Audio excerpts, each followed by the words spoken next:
বন্ধুরা, কক্সবাজার ঘুরতে আসলেই সমুদ্রের পাড়ে আপনাদের একটি এই বিশাল আকৃতির প্লাস্টিকের দানব চোখে পড়বে।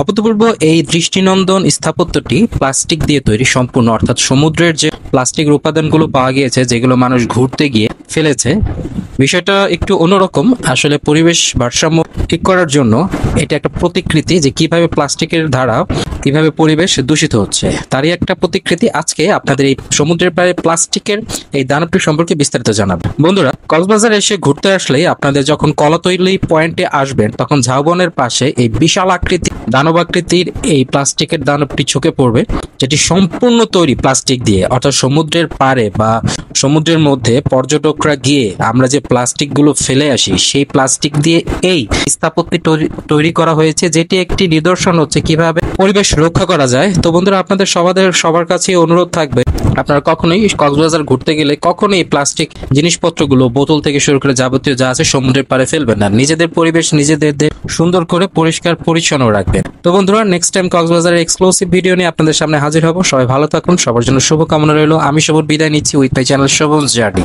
Thank you.